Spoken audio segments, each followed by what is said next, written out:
call this meeting in order, please. Start off with the Pledge of Allegiance.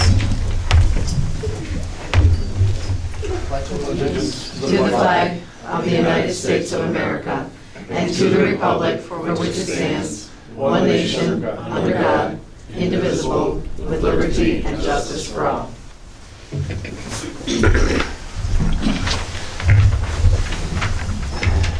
Madam Clerk, could I please have a roll call? Supervisor Alex Sapien. Here. Trustee Dean Morelli. Here. Trustee Greg Bickus. Present. Trustee Karen Johnson. Here. Trustee Denise Salvino. Here. Highway Commissioner Jim Louch. Here. Collector Jessica Kennedy. Here. Attorney Gary Mueller. Present. All right, thank you. First topic that's not on the agenda, we have news to celebrate. I hear the Highway Commissioner had a birthday a couple weeks ago. Congratulations. 35, hold on. Thank you. Could you please X out so I can see the Zoom participants? The record. Oh, not that. No, go to the bottom. A little bit to the left. Yep. There we go. Thank you. All right, moving on. So first topic on the agenda is the approval of the minutes. This includes the minutes for the monthly meeting of August 8th, 2023, as well as the minutes for the bid opening meeting on August 8th, 2023. I will need a motion to approve those minutes. I'll make that motion. I have a motion by Denise Salvino. I'll second. I have a second by Karen Johnson. Any questions on the minutes? Hearing none. All those in favor? Aye. All those opposed? Motion carries. Moving on, I have bills in the amount of $163,790.82. I will need a motion to pay the bills. I'll make that motion. I have a motion by Karen Johnson, I'll second. second by Denise Salvino. Any questions on the bills? I was just gonna ask Jim, I see that truck that it says lease or purchase, that was a purchase, correct? Purchase. Okay, so it's owned by the highway department? Yes. Okay, and then on the Gaskin Drive Weber Road annexation, is that completed or is that still in the We, making? after a lot of research, Alex and I had been talking it over. We're gonna enter in some talks with the city, village of Romeoville and try to iron that transfer of ownership to them. Correct. All right, thank you. Do we have any more questions on the bills? Hearing none. Can I please have a roll call, Madam Clerk? Sapien. Yes. Morelli. Yes. Bickus. Yes. Johnson. Yes. Salvino. Yes. Motion carries. Do we have any citizens wishing to address the board in regards to road and bridge tonight? All right, hearing and seeing none, we'll move on. So we have here next on the agenda is approval to amend ordinance 2014-5, which is for responsible bidder to reflect $30,000 in accordance to the new Illinois state law. Everyone should have a copy of the ordinance in their packets. I believe the real only change is versus the record we had on file previously was $20,000 versus now the Illinois state law says $30,000, so we're just changing the amount so that they're in agreement. Does anyone have any questions on this amendment? Hearing none, could I will need a motion to approve this amendment to the ordinance. I'll make the motion. A motion by Karen Johnson. I'll second. I have a second by Denise Salvino. All those in favor? Aye. Opposed? Motion carries. Moving on, Highway Commissioner's report. Commissioner Louch. No report tonight. I have to excuse myself for some family matters that I've attend to. Okay. Thank you, Commissioner. Wish you the best. I have no other business and no need to go into executive session. Do we have any final comments or questions from the trustees tonight? Hearing none, I'll entertain a motion to adjourn the Road and Bridge Fund meeting. I'll make that motion. I have a motion by Denise Salvino. Second by Karen Johnson. All those in favor? Aye. Opposed? Meeting is adjourned. Well, Thank you, Commissioner. Good luck, Jim. Take care. Moving on to the next meeting, that is Town Fund. First on the agenda, we have the approval of the minutes, which are the monthly meeting for August 2023. I will need a motion to approve the minutes. I'll make the motion. I have a motion by Karen Johnson. I'll I second. have a second by Denise Salvino. Any questions on last month's minutes? All those in favor? Aye. All those opposed? Motion carries. On to the bills. We have bills in the amount of $318,139.97. I will need a motion to pay the bills. I'll make the motion. I have a motion by Karen Johnson. I'll So- second. I have a second by Denise Salvino. Any questions on the bills? Hearing none. Madam Clerk, let's please have a roll call. Salvino? Yes. Johnson? Yes. Vickers? Yes. Morelli? Yes. Sapien? Yes. Motion carries. Do we have any citizens wishing to address the board tonight in regards to the town fund? Hearing and seeing none, we'll move on to the clerk's report. Madam Clerk. Thank you, Supervisor. The clerk's office was very busy in August with notary services and diaper pack distributions. FOIA requests were less for us in this past month for the first time in a while. I also took some time to prepare an official updated Lockport Township government description sheet as well as an organizational chart page. These documents are on display as required by Section 4 of the FOIA Act at both of our township buildings. I've included these sheets for all to view. Lastly, please remember to complete your required Open Meetings Act training and turn in your certificate to my office. And that is it. Thank you, Madam Clerk. Thank you. Moving on, do we have any comments or suggestions from the trustees? Hearing none, we'll move on to the building report. So for new garage and parking lot update, I just want to remind everyone that we do have a special meeting on September 27th at 4:00 p.m. This will be a meeting on two topics. The first topic being the new garage, and the second topic being HR and the employment handbook. We will start off talking about the new garage, and then we will need to go into executive session to talk about the HR guidelines, given that we will be discussing personnel. But other than that, I only have one minor update, or a visual rather, that I'd like everyone to see. It should be included in your packet, and it's related to the new garage. So everyone should have received a visual in their packet. It's like a little map with like a blue river on it. So what happened is, a few weeks ago, we had an environmental agency from Will County come in, and we discussed a couple of things, including native plants and something in the long term about potentially, a garden in the back. And so one of the topics that came up in passing was us potentially building or expanding our parking lots, and then we brought up the topic of wetlands. And so this environmental group actually did, some work from on their own hand to actually provide us this visual of just how much wetland we have. And so you'll see that the entire backside of the township fields is wetland, and then we have a portion that's actually in front of us that is wetlands, but it doesn't necessarily include all of that area, just like a quarter. So the reason I bring this up is wetlands are protected, so if we had any hopes of potentially expanding the parking lot towards the back, we wouldn't be able to do that. Any construction we do have must be on the side which is to the right of the township, which is actually facing in front of me, or the area closest to the garage we have now. So again, we can discuss more of this at the special meeting on September 27th, but just wanted to give everyone a quick update. Moving on to new business. So the main topic for tonight, I have some friends over from the Joliet Fire Department as well as the Lockport Township Fire Department. Thank you so much for coming. I want to give just a brief introduction, but the Joliet Fire Department has started this incredible initiative with mental health in the city of Joliet and also in Joliet Township. And we've been in conversations the past couple of weeks of potentially expanding this mental health project into other areas, including Lockport Township. And so for that, well, what I'll have Lockport Township Fire Department give a brief presentation to explain all of this, and then afterwards we'll discuss what a potential partnership would look like. So, my friends from the Joliet Fire Department, if you could please come up. Hello.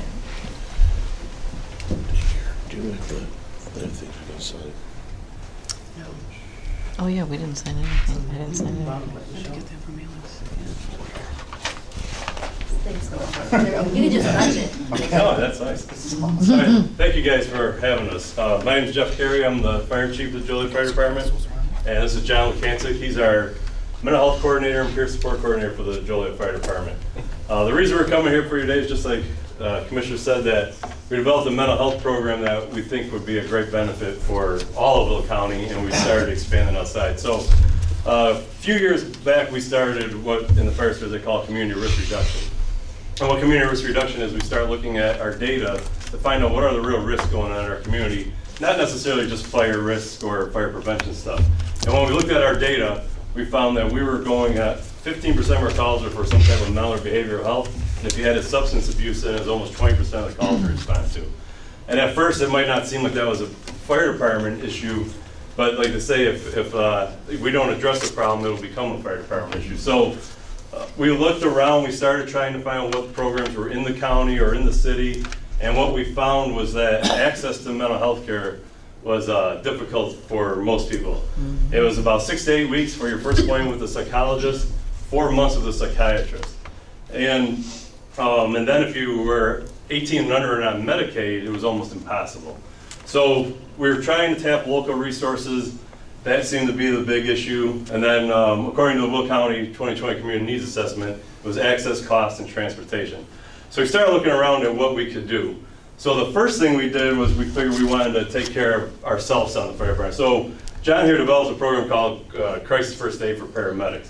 And what that did was it basically turned all of our paramedics into crisis interventionists. Not clinicians, but just we all learned the 7 steps of crisis intervention, so we could start that process before we refer them out, just so we weren't just handing you a pamphlet. We knew how to get people to calm down, go through the 7 steps so we could get them to listen to us, to present them with the resources. So what Crisis First Aid for us did was, one, it was for our own personnel. By teaching everybody basically mental health first aid, it let guys know in their companies and with themselves, it let them recognize their own stresses and their own issues they might be having. And then 2, it recognized within their companies of what was going on. So, and 3, then they had the resources at hand if they had an issue. So with our program I'll get to, we can get them into clinical care within 24 to 48 hours. So that was the first thing that CFA accomplished. Second thing was traumatic stress. All these programs out there going on right now with 988, the mobile crisis units, that nobody addresses traumatic stress. The fire departments, the police department, we're on the scene when something tragic just happened. You either lost a loved one, maybe your house caught on fire, you witnessed a bad accident or a shooting. We largely in the past, we never addressed the bystanders or the loved ones that just lost somebody.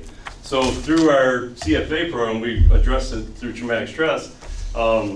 We pull either those bystanders or loved ones aside, and we go through the 7 crisis steps with them. And then at the end, we leave them that pamphlet so they can follow up with resources if they need it. But the key to that whole program is within 24 to 48 hours, our fire department calls them back to make sure that they are feeling okay and that they got going through the process. And the follow-up's been the key. That's where we really get them.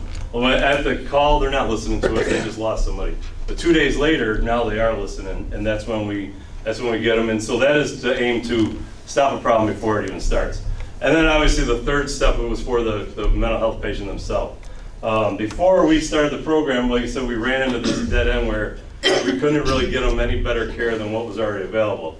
So what we ended up doing, and this just came, ThriveWorks came to the city of Joliet to be part of our EAP. And when the guy was talking about how great it's a national company with 4,000 clinicians, they can see somebody sometimes same day, but within 24 to 48 hours. 85% of their business is telehealth, but they can also see people in person.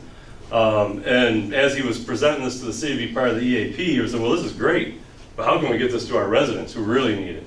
And they had never worked with the residents before. They were only working with insurance like everybody else because they didn't need to because they're so busy. So we worked with them over a year to get their model to change to what we needed, and they basically did everything we asked for. So we got them to accept Medicaid and take pretty much everybody we had. But the key was we had to find them office space for them to do it. So we partnered with Silver Cross Hospital. Silver Cross Hospital gave us 2,000 square foot of free office space at 1051 Essington Road in Joliet. That has 5 clinicians in there and a therapy land just for kids. It's a play therapy land for 5 to 12-year-olds where they bring them in. So even though they do a lot of telehealth, and that's by patient request, people want to do telehealth, they will see you in person, and for the kids, they want to see them in person. So these were then the partners. We ended up getting it into the schools because 2 school years before this one, within a 15-mile radius of Joliet City Hall, we had 12 high school suicides.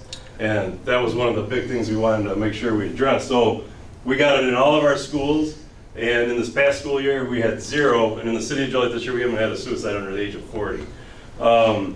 And we'll get to those stats too. But then NAMI, it has an office in the ThriveWorks office, because they were able to, NAMI does education portion. So after somebody has their therapy session, they can go get the family education and all that too. And what ThriveWorks basically does, they do everything from family counseling all the way to psychiatry. So you have whatever your need is, they fill the whole thing.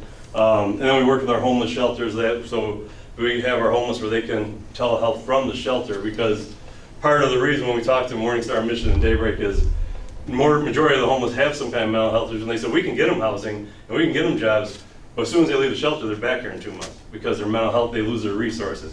With this program stays with them forever, no matter where they go. And for our other populations, we have a huge Hispanic and Latino population in Joliet, 33%. And we needed a way to culturally and linguistically talk to those folks to make sure that they're getting the care that they need. So ThriveWorks, being a nationwide company, they actually have access to Spanish-speaking and culturally aware people in other states, Texas, New Mexico, so they can actually deal on a cultural and linguistic level with the people who need it in the community. So they're doing an awesome job with other populations too, not just the English-speaking community, but the Hispanic Latino community is very important. So through these partnerships, we addressed a lot of those issues. The 3 barriers I said were access. With Thriver, we took care of that access.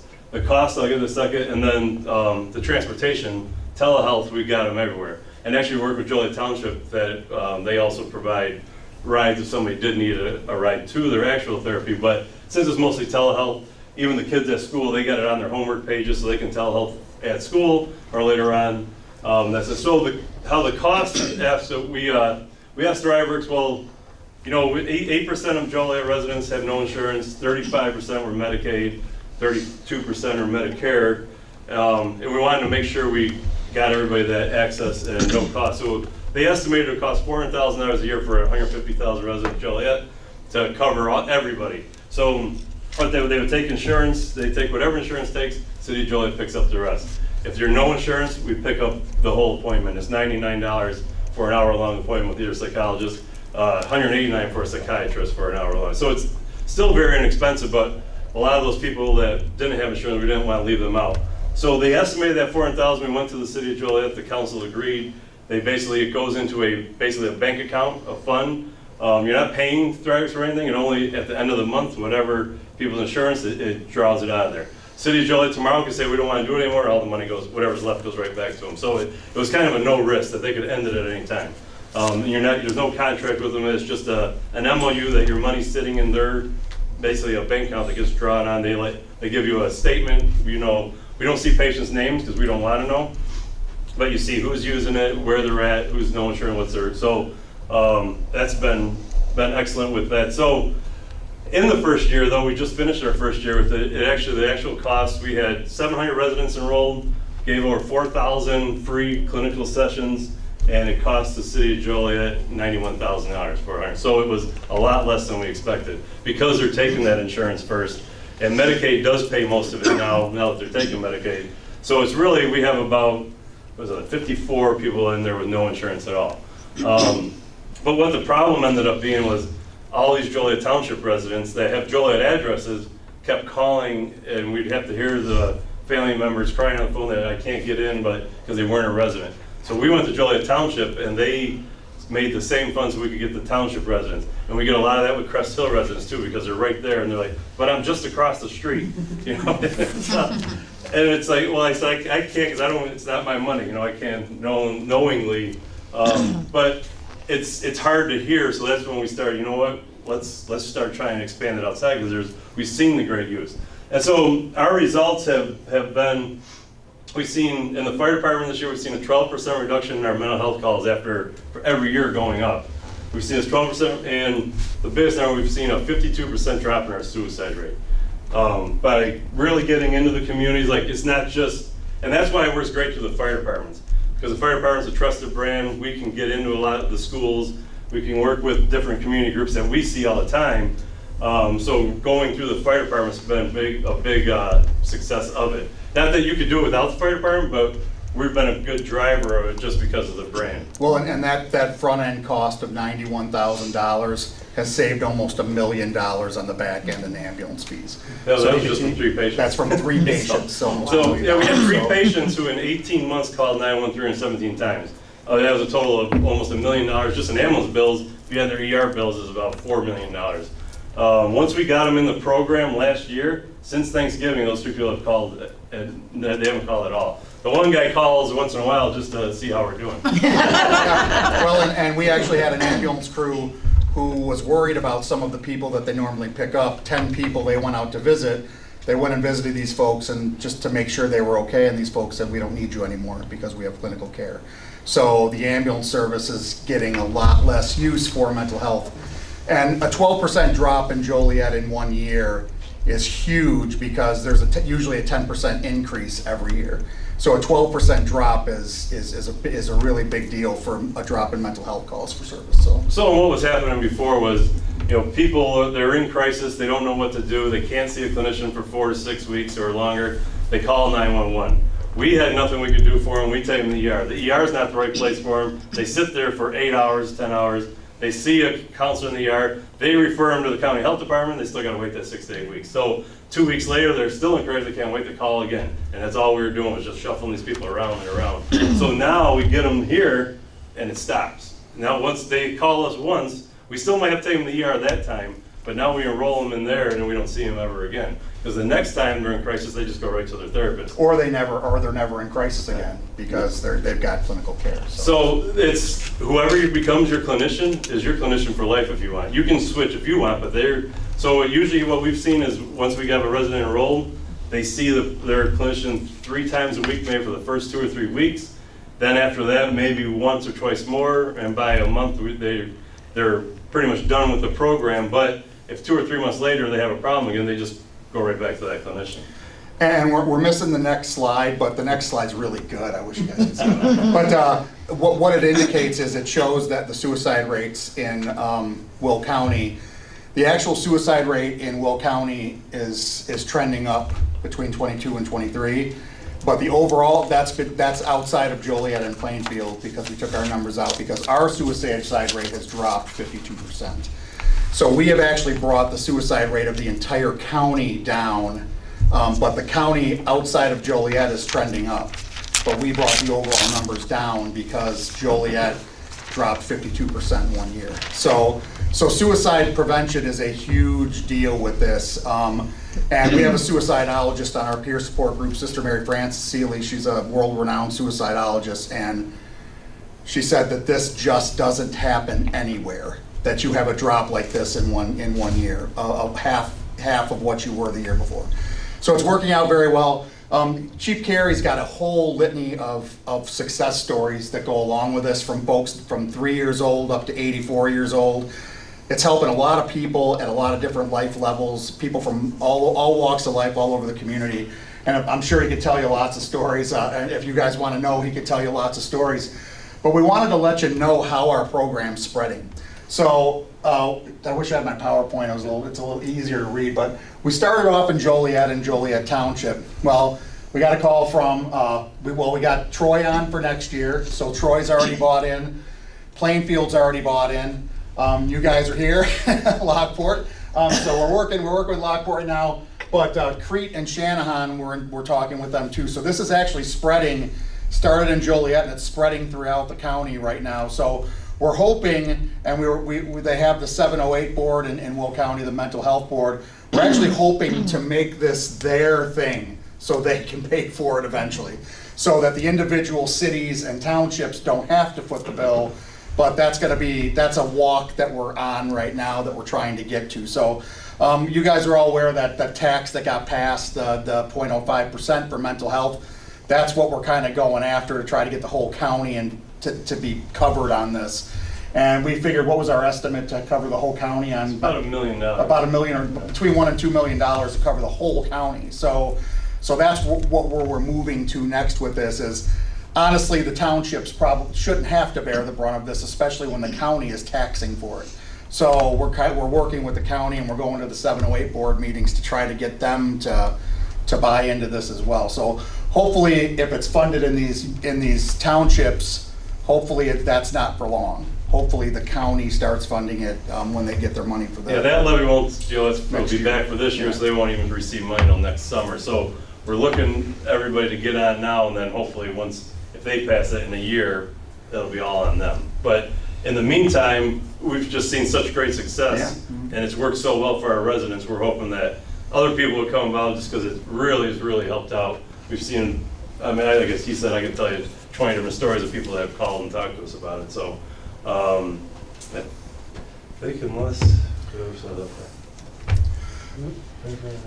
yeah, actually in both hospitals, in St. Joe's and Silver Cross doctors and nurses there, they can refer people right to ThriveWorks.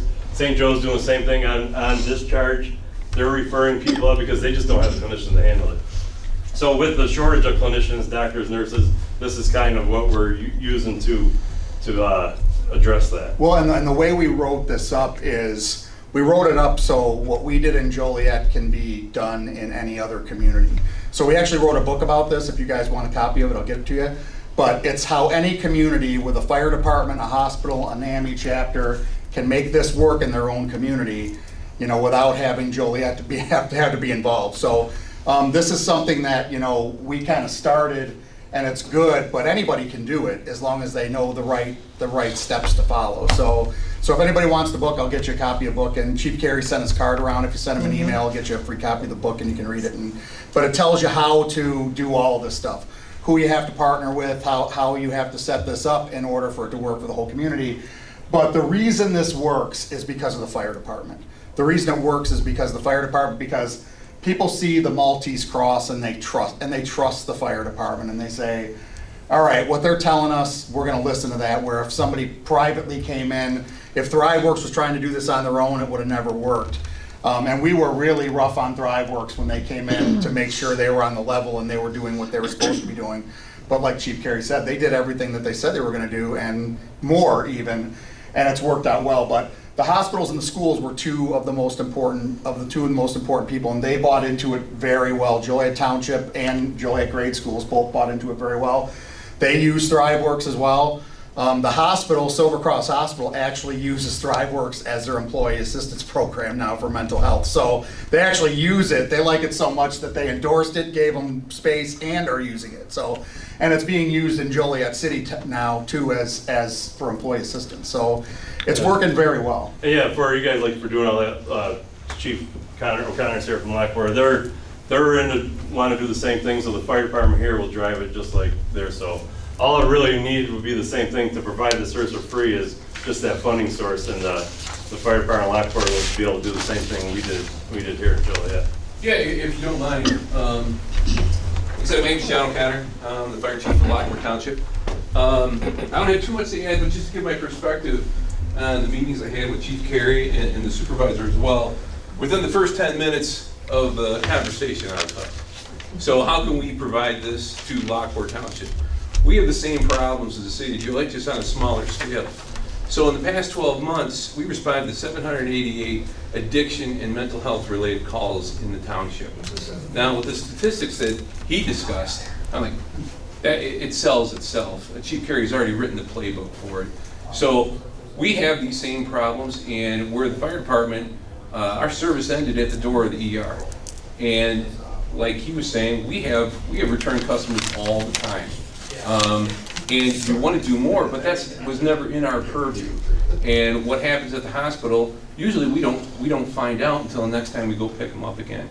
So this gives definitive care to these people, where as opposed to just putting a Band-Aid on a wound, you're not fixing the problem. What this does is help fix the problem of mental health in your community. And the suicide statistics speak for themselves. So if that's something that we can implement in Lockport Township, I'm on board. We're going to present to our board this month a proposal to create a full-time position for a community risk reduction officer, which will include a community mental health program. If they don't approve that, we're going to get the community mental health program done anyways. We want a pretty lean administration, but we'll find a way to get it done. So, but I'm pretty confident. I've already met with 3 of our trustees and explain the program to them, and I'm gonna have Chief Carey come to give the same presentation at our board meeting. So I think it sells itself pretty much, but as he's talking, the partnership is essential with the township, and I think it just makes sense. We have Lockport Township Fire District working with Lockport Township government for the benefit of our community. It just makes sense to me. So I have really nothing to add to they killed it on their presentation. So, but I'm here for moral support for the supervisor and happy to answer any questions of how we're gonna get this done. Thank you so much. You guys have any questions? I guess I just have one when it comes to, I know you said about billing and how some people, they're not in the district, they're not in the area. I know the fire protection district is much larger than what technically our township is. So how does that work? Is it strictly just, we pay for the people that live in our township and anything that's So- outside and, Yep, so you guys would get, like how on that flyer, that number, that's Joliet specific. You would have your own number, and when they call, there would be a way to verify that address, that it's in the township. So right now, we have 2 different sets of voucher numbers we give out, City of Joliet and Joliet Township. So we just look up the address and we know where everybody's at, and we move them to one voucher number or the other, so that's how it's. And what you're describing is why we're trying to get the county on board with For this, because sure. You've got Joliet Township, Joliet City, you've got Joliet City and Troy Township, you've got Plainfield Township and Plainfield Village. I mean, it's really confusing. Oh, But absolutely. So that's why we're trying to get it done in a larger sense. So the townships are a great way to start with this. But really what we're hoping for is for all the township board members to show up at the county 708 meeting and say, you guys need to fund this countywide. And that's, next year, we're gonna be sending you a well, note especially to after do you've that. got all the work done. Well, and that's the thing, is it's ready to go countywide right now, it's just, getting it through the political process. is kind Of course. the thing, What, and the so. beauty of the expansion that they've already done is, we're majority Lockport Township. We do cover parts of Plainfield and Troy Township, but they're already getting on board with this program. So we're still able to help 100% of our That's community. awesome. One thing I want to touch on too is the whole HIPAA is where the fire department comes in. We already are privy to that information when we reach out to these 788 patients that we already responded to. So there's no violation of HIPAA or medical privacy. We reach out to them, and it's voluntary that they contact ThriveWorks, but we encourage it and give them basically no excuses to say no. You're gonna take care of transportation, you take care of the cost of everything, and it's essentially a follow-up to help them get better. So I think he touched on a great point where, as us working as a partnership, the HIPAA violation, all that privacy is kept in place and kept intact. So it all works as far as I can see. And worst case scenario, you get somebody who's in between the township and the fire protection district, they can still go to ThriveWorks. And if they have insurance, it's probably gonna be covered 100%. Most mental health is covered 100% for adults anyway. Children are a little, sometimes that's tenuous, but for adults, most of the time, if they have insurance, that's gonna be covered, or they may have a small copay, $20 or whatever for a visit. So everybody can use ThriveWorks now and be seen in 24 to 48 hours, which is the big deal. That's amazing. Yeah, so they can do that now, even without you guys funding anything, they can do that now. It's just that they would have to pay their copay out of pocket. If they're Medicaid, they're gonna be covered completely for six visits. So if they're Medicaid, they're gonna be covered for the first 6 visits 100%.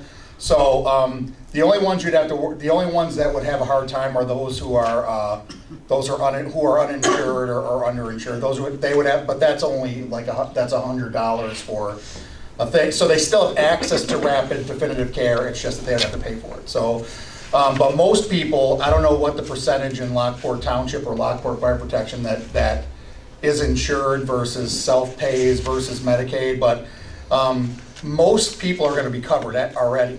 And it's only going to be the few who have payments to make, the co-pays or whatever, or who are uninsured, who are going to be the ones who are really And going we've to be. seen that work. We follow our uninsured, and we've had 5 of them move over to insurance vouchers because after they got their mental health taken care of, they were able to get jobs. So it's actually coming around, where now they're paying back into it. That's awesome. we have any more questions from the trustees? You guys reach out anytime, so thank you so much. Thank you so much. Thank you.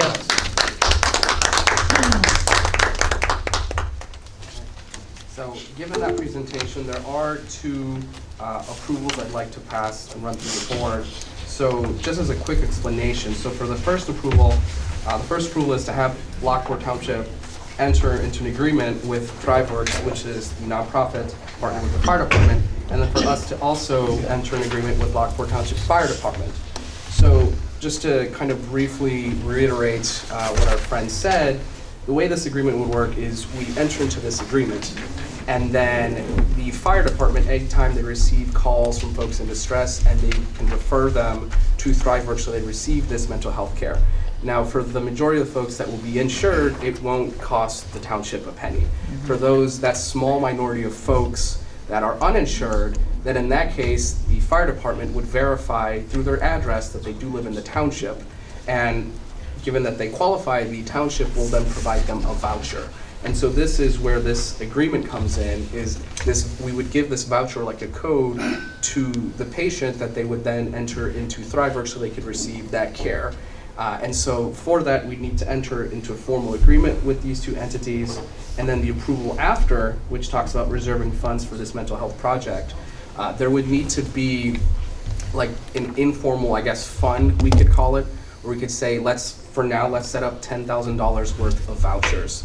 So if we have patients from here up until the next fiscal year, and we have folks that are uninsured that need care, then the agreement says that we could give ThriveWorks permission, right, to take out money from our fund, up to that amount that we ourselves can limit to provide those vouchers. And like the chief said, just to reiterate, that money, those funds, those still belong to the township. It's not like it's the other organization's money, and if we want to stop it at any time, we can. What I'm looking for at this time from the board is that we enter into an agreement and that we reserve funds up for discussion, but to get the ball rolling, I'd say $10,000.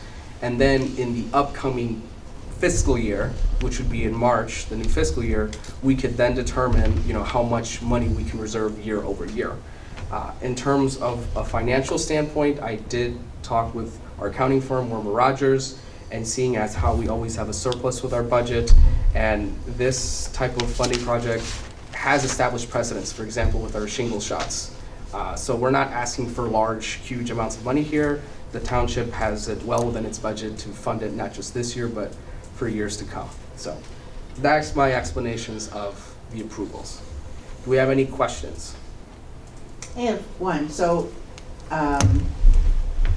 we could approve, say, 10,000 today if everybody's in agreement. And then if it proves that, by December, we need more before the next budget is in place, then we just approve that again. Yes, so we'll see what again, happens. right now I'm saying 10,000 to kind of get the ball rolling, because what I can't necessarily do is just enter an agreement and then have $0 in funds. I'd say $10,000, and given the estimates from the city of Joliet, they said they had about 91,000 and their population is almost triple of what the township has over an entire year. We have almost a third of the population and we have less than half the year left.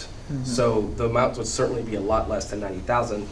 Let's say we'll start off with 10,000 and we can revisit in a couple of months. And of course, I can provide a report to this board every month to see, the progress of that fund. Okay. Any more questions on this? Well, if there are no questions, I'd like to entertain a motion to have Lockport Township enter an agreement with ThriveWorks and the Lockport Township Fire Department. I'll make that motion. I have a motion by Karen Johnson. I'll second. I have a second by Denise Salvino. Any questions on this approval?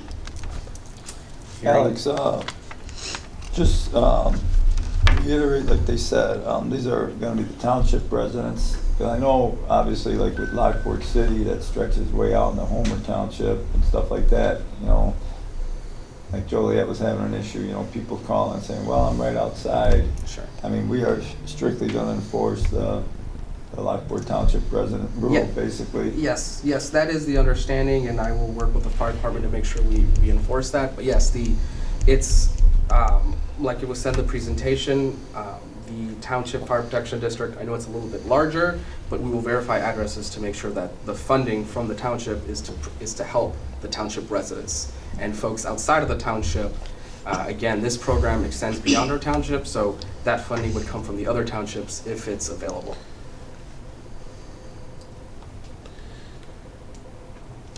Are there any cross sections between Lockport Township and Joliet that we'd have to enter an agreement with other fire protection districts? So you're asking for... So are some like, let's say, in Crest Hill, are they covered by, is that all covered by Lockport Township Fire Protection District, or is it covered by Joliet? So I think... It's all Lockport? Yes, sir. Okay, I didn't know if they're, those lines are all over the place, In the parts of city of Lockport, Homer Township is covered by the Homer Fire Protection District, so I'm sure they'd be next in. So the other side of Farrell Road's covered by Homer Fire Protection District, right? Yes. Okay. All right, thank you for that clarification. Any more questions? Cool. All right, hearing none, all those in favor? Aye. Opposed? Motion carries. Moving on to the next approval. The approval is to reserve funds for this joint mental health project. I feel strongly that we can start off with $10,000. Does the board think that amount should be different? I will say further that this amount, $10,000, this is what Stephen from ThriveWorks and I was our point of contact with ThriveWorks. We discussed what an appropriate amount would look like, and so we agreed on $10,000. We can change that amount if we need to, but that amount isn't arbitrary. That is an amount that he and I discussed. I think it makes sense based on the comparisons to Joliet, what they've experienced, as well as it's not like we're giving them $10,000. Right. It's just a It's pool that's exactly. available for use. It's our money, and what I will say as well is, with this, it's not like we agree this and then starting tomorrow, we're starting to get a ton of patients coming in, right? We're, in Lockport, we're still getting the ball rolling, and this is where we work with the fire department, and this is where we work with ThriveWorks to kind of introduce this program and make the school districts aware of this, to make residents aware of this. So it's still going to take a bit for residents to become aware of this program anyways, which is why we decided on this smaller amount. So do we have any questions on this? Hearing none, could I please entertain a motion to reserve $10,000 worth of funds for this joint mental health project? I'll make that motion. I have a motion by Nate Salvino. I'll second. I have a second by Karen Johnson. Madam Clerk, could I please have a roll call? Sapien? Yes. Bickus? Yes. Morelli? Yes. Johnson? Yes. Salvino? Yes. All right, motion carries. Thank you so much, everyone. So, my folks at the fire department, I very much appreciate you guys coming here. Very excited Thank you. to work with you all on this initiative. We are going to continue with the rest of the meeting. It is a public meeting. You are more than welcome to stay here, but I also... Thank you very much. Have a good evening. If you guys have any questions, reach out anytime. We'll be happy to explain anything or answer any questions. Thank you very much. Thanks, sir. Good night. Especially if you have to call Chief Carey like after 10 p.m. Go ahead and do that. All right. Thank you. Thank you. Moving on to our next topic, which is the approval of Resolution 2023-7 to have elected officials participate in IMRF. So everyone should have this resolution in their packets. All essentially it is we've passed this resolution really in the past. The only difference is before the requirement to participate in the IMRF fund was that the full-time elected officials work 600 hours, and now it's just 1,000 hours. So that's the only change. It's just a technicality. So, are there any questions on this? I just wondered, I know there was, I don't even know what to call it, but just when our highway commissioner changed over, I think he was already collecting retirement funds from IMRF, and there was some question as to whether we contributed or, and I'm guessing that stuff got taken care of, but, so are we actually paying into the retirement fund for him now, and he's got that on hold, or? I don't believe so. Am I? Yeah, please Okay, so elaborate. in Park District. So it's my understanding that he was able to opt out 100%. Of So the as an retirement. elected official, you have to choose to enroll into IMRF. And chances are his salary is not beneficial to his benefits. So he's just not participating. So the township wouldn't contribute, neither would he. Okay, so this is just a general thing, raising the hours for Yes. these positions and not necessarily these people at this time. Yeah, And it's just- $1,000 is a standard, Yeah. never Yeah. for IMRF. Okay, thank you. Any other questions on this resolution? Hearing none, could I entertain a motion to approve resolution 2023-7? I'll make that motion. I have a motion by Karen Johnson. I'll second. I have a second by Denise Salvino. All those in favor? Aye. Right. Opposed? Motion carries. All right, moving on. I have here next on the agenda, potentially looking to purchase a township flag. Now, at Grandparents' Day, Trustee Salvino and I discussed this option that in previous years, I know at the TOI conference in November, it is customary for many townships to bring their own township flag and to march with it. And just generally speaking, many townships have their own flag, just as states have state flags, etc. And so what we were thinking is over the next several months, we could roll out like some sort of like contest to schools where we could have students enter into like a competition to see who can design a flag for the township. Now that while that is a good long-term prospect, I know for at least for November, the conference, that's something that we wouldn't be able to do. So what we instead, Trustee Salvino and I discussed is just potentially just purchasing a basic flag, like a plain white flag, and then just on each side have the Lockport Township logo. And the logo is just the one you see on the letterhead in your packets. And so I personally thought it was a good idea. I do have some quotes about what a flag that I described would cost. If we were interested in purchasing a basic two-sided 3x5 foot flag, it would be $192. If we wanted one with a pole sleeve, and we have poles here, so we wouldn't need to purchase one, the cost would just amount to $203. Do we have any questions or comments or any discussion on this topic? Well, I'm just wondering, do we need to get any kind of permission to include like the state of Illinois emblem along with the township emblem? Wouldn't that might be good enough? I don't know. I think that'd be a legal question. Yeah, instead of getting two flags within a year's time? I guess So- What do you- Sorry, go ahead. Well, if we're gonna have a contest for designing of a flag, but we're gonna buy a flag for in the interim. We spend more than $200 on water. Let's buy a flag for $200. Mhm. So I guess, let me, just to clarify, is what you're saying is should we just get a flag with the Lockport Township logo and the state of Illinois like emblem on it? Yeah. And are you saying that would be like both a long-term and short-term solution? Just throwing it out there, that's what I was just wondering. if it would I'm look trying to beneficial. understand. I mean, But, we could yeah. potentially do that for the short term.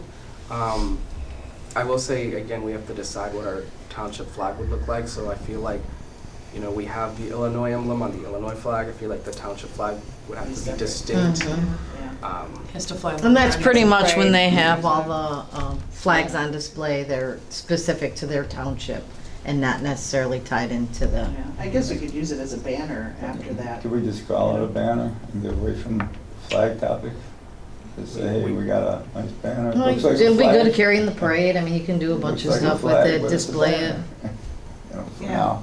Yeah, I'm good with that, yeah, because then after that, it's just a 3x5 banner with a logo. Right, we could, yeah, to skip Yeah. technicalities, we could call it a banner. Yeah. I'm cool, we're Okay. good. But again, I think what I'm hearing is the idea, at least for the short term, is to purchase a township, we'll call it banner. Where it But would with a just, flagpole with a sleeve. with a full sleeve on it. I don't know if anyone has any thoughts on what it would look like. Again, my thoughts are it would just be basic, just white with the Lockport Township logo on it on either side. Yeah, I think it's keep it simple. We already have that logo. It's, I mean, Lockport Township working for you. It's, Right. I feel like it's pretty recognizable. Yeah. The township, so. Okay, well, hearing no other comments, could I entertain a motion to purchase, and I'll just read it off because it's on the agenda, entertain a motion to purchase a township flag. I'll make that motion. I have a motion by Karen Johnson, I'll second. I have a second by Denise Salvino. Madam Clerk, can I please have a roll call? Sapien? Yes. Morelli? Yes. Biggest? Yes. Johnson? Yes. Salvino? Yes. Motion carries. All right, moving on. Next topic is approval to receive and plant a peace pole on township grounds. Now for this, similar to how I had a conversation with trustee Denise Salvino for the township flag or banner, I had a conversation with trustee Karen Johnson regarding peace symbolism.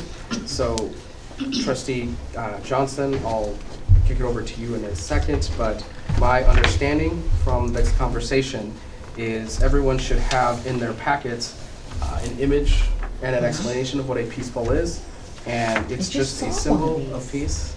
I just saw one of these walking from Wrigley Field to my friend's house, down, just like on a random block They're starting in to get Chicago. pretty- they're starting to get And I pretty like, popular. it Yeah. stopped me in my tracks, and I had to look on both sides what it said. It was really neat. Yeah, and a few other townships have them. I know Joliet Township, not too far away, has them. Again, from my conversations with trustee Johnson, the reason I worked as receive is because this wouldn't cost the township anything. We are in conversations with nonprofits and organizations that would donate this peace pole as well as labor to actually plant it into the township grounds. The reason I have this for approval on the agenda is because we are technically changing the appearance of the township building, right, the grounds, because we are planting a symbolic, we are planting something symbolic. I do need approval from the board for this. So trustee Johnson, is there anything you would like to add? Yeah, no, just I was at a meeting at the Joliet Township building with a group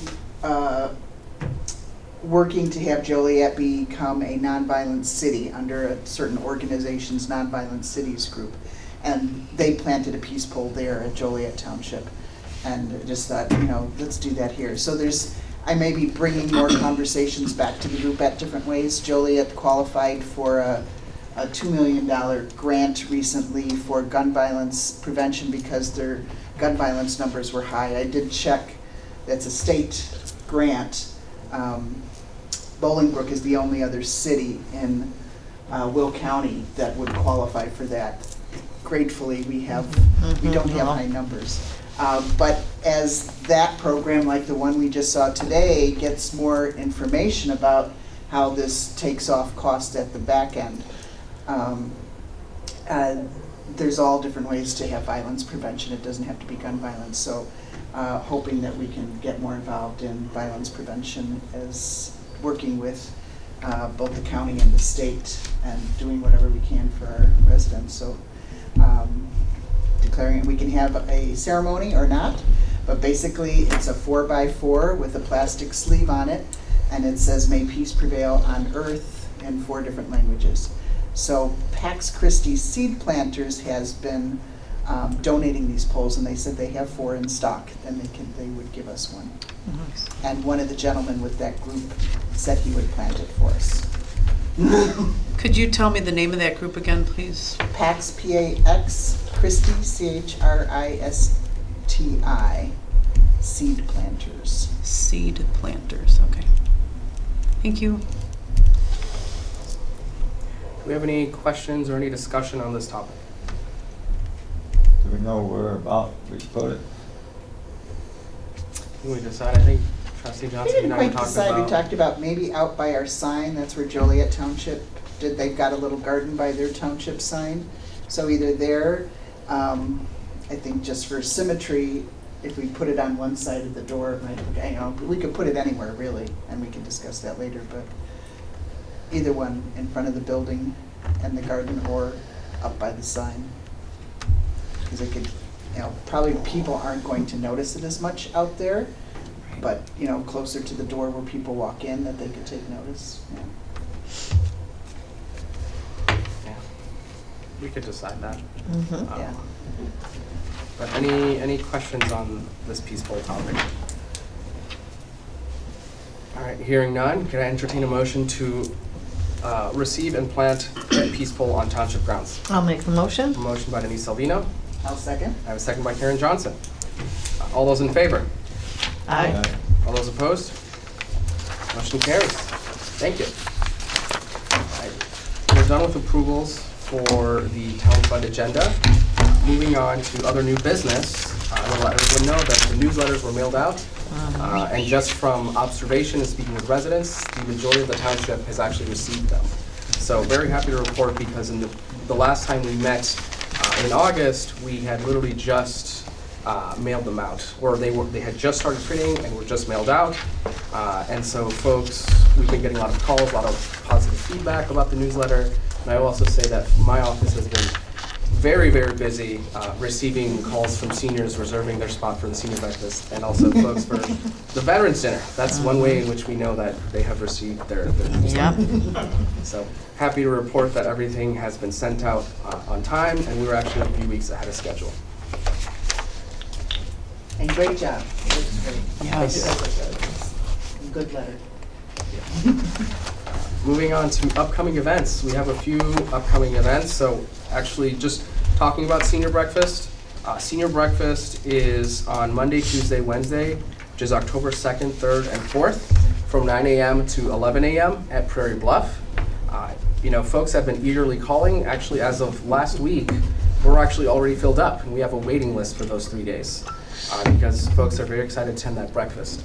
I did send all the elected officials and the attorney as well an invitation to the senior breakfast. And as well as I'd like to ask folks, if you are attending, and in fact I encourage you to attend any and all breakfasts, to please let me or Michelle know. The reason is, again, we need to know a head count ahead of time, just because we are pre-ordering food. So if you haven't already replied to my email, please do so as soon as possible. After that, there is a Lockport Community Resource Fair happening on Saturday, September 30th from 9 a.m. to 1 p.m.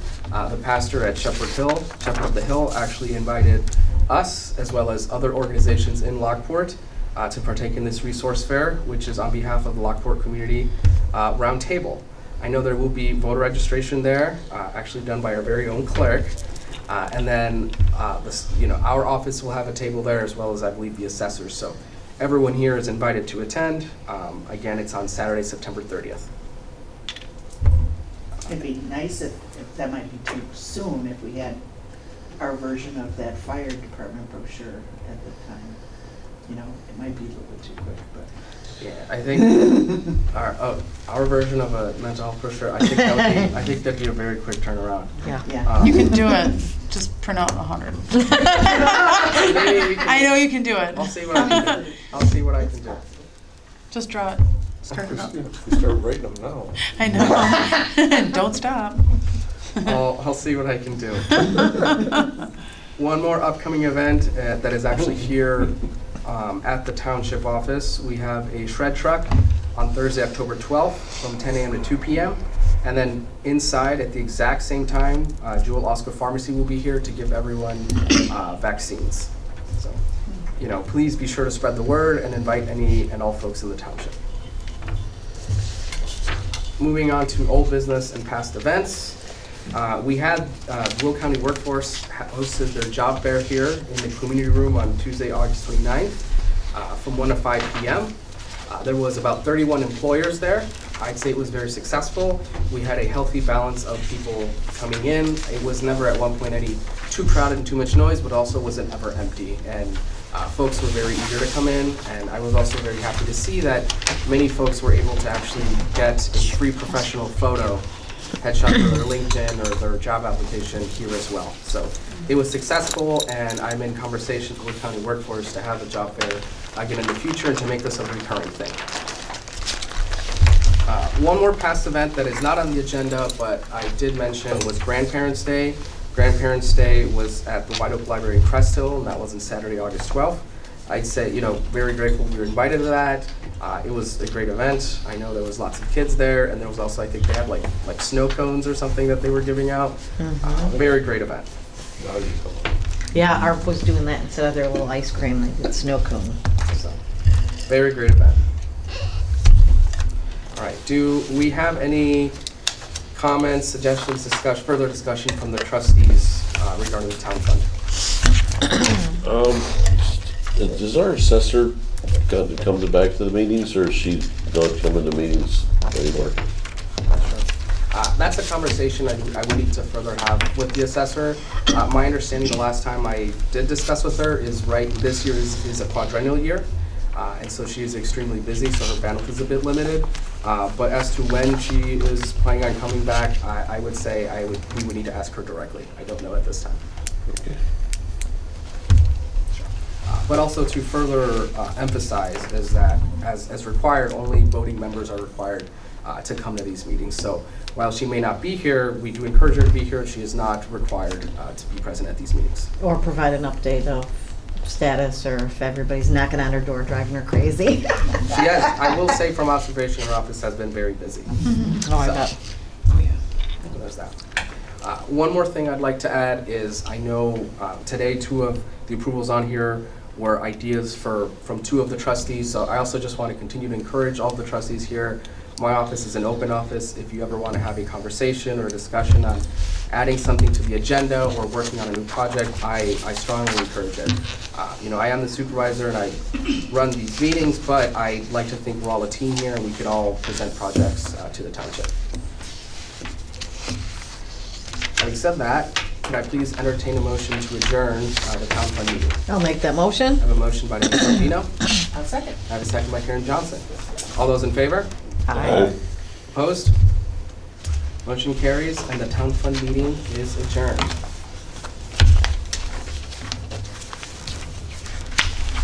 Moving on now to the general assistance agenda. The first thing on the agenda is the approval of the minutes for the monthly meeting of August 8th, 2023. I will need a motion to approve those minutes. I'll make a motion to approve the minutes. I have a motion by Denise Salvino. I'll second. I have a second by Karen Johnson. Any questions on last month's minutes? Hearing none. All those in favor? Aye. Opposed? Motion carries. For the bills this month, we have bills in the amount of $4,832.15. I will need a motion to approve the bills. I'll make that motion. I have a motion by Karen Johnson. I'll second. I have a second by Denise Salvino. Any questions on the bills? Hearing none, Madam Clerk, can I please have a roll call? Sapien? Yes. Morelli? Yes. Vickers? Yes. Johnson? Yes. Salvino? Yes. Motion carries and the bills are approved. Do we have any citizens wishing to address the board tonight in regards to general assistance? Hearing and seeing none, we'll move on. For general assistance, I have no new or old business this month. So, do we have any further discussion from the trustees? If not, I will entertain a motion to adjourn the general assistance meeting.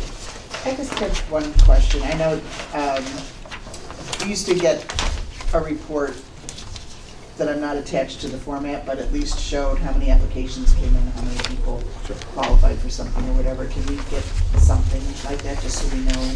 I mean, most of these are just general costs that have been prorated by what it would cost the whole township Sure. for the office. But Yeah.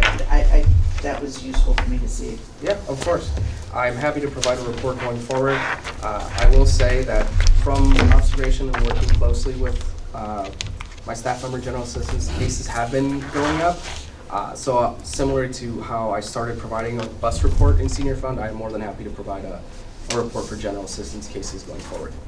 Okay, thanks. So, thank you. Can I entertain a motion to adjourn the general assistance meeting? I'll make that motion. A motion by Karen Johnson. I'll second. I have a second by Denise Salvino. All those in favor? All right. Aye. All those opposed?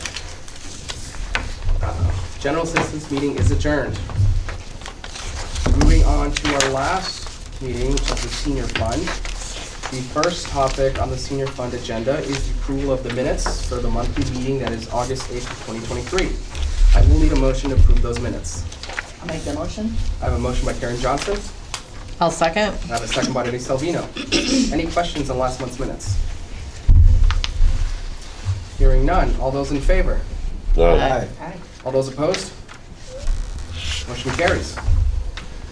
This month, I have bills in the amount of $51,270.47. I will need a motion to approve the bills. I'll To make pay that the bills. motion. I have a motion by Karen Johnson. I'll second. I have a second by Denise Salvino. Any questions on the bills? Hearing none, Madam Clerk, can I please have a roll call? Salvino, Yes? Johnson, Yes. Bickus, Yes. Morelli, Yes. Sapien. Yes. Do we have any citizens wishing to address the board tonight in regards to the senior fund? Yes, please, could you state your name for the record? Thank you. Homer Township is having a senior fair at the Hadley Grade School on Bell Avenue this Saturday. It's from 10 to 2. Okay. Senior fair this Saturday from 10 to 2? It's kind of across from what used to be VAR. Mm-hmm. Okay. All right, thank you so much. All right, do we have any other citizens wishing to address the board? All right, hearing none, we'll move on. So, bus report and new business, you should all have a copy of this month's bus report in your packet. So I know last month I provided a thorough report with data and observations. This time I just condensed it to just the data, but we can see that in July, we had 490 trips on the bus, which averaged to a little under 25 rides per day. This past month in August, the number of rides or trips increased to 543, and which brought the average rides per day went down a little bit, closer to 24. But I will say, if we look at the graph right below it, we see for the average rides per month in 2023, that amount last month was 503, and this month, given that the amount of trips has increased, the average rides per month has now increased to 508. So we only have 2 months so far, but again, we are seeing the amount of bus trips continue to increase. And so right now, we are currently at 80% capacity where it used to be in 2019. And again, things are seasonal, so we might see some changes now if the weather's chillier. But as always, I will continue to provide updates. Thank you. going forward. I have no other business for the senior fund. Does anyone else have any points of discussion or anything to bring up? I have one question, and I'm not sure if it's for this or other. But as the firemen were talking about transportation being an issue for people to get to mental health facilities, and when we saw that report from Will County that they were trying to, fill in the gaps of services across the townships in the county, some of the townships have bus services for disabled and seniors. And I just wondered if, I know this was set up a long time ago and it had to do with a referendum that we would, offer these senior services, but I just wondered if that's something that we can entertain at some point, is expanding the services for disabled as well. Sure. Or if there's something that we would have to look at that. I think we We already have it. contribute to PACE, Yeah. who handles the disabled and The the dial ride, younger. yeah. Right, and we already contribute to that. Yep. Oh, okay, so please. Yeah, very good. That's correct. So, thank you. All right, can I please entertain a motion to adjourn the senior fund meeting? Make a motion. A motion by Karen Johnson, I'll second. second by Denise Salvino. All those in favor? Aye. Opposed? Meeting is adjourned. Thank you, everyone. Have a great night. You too, Alan.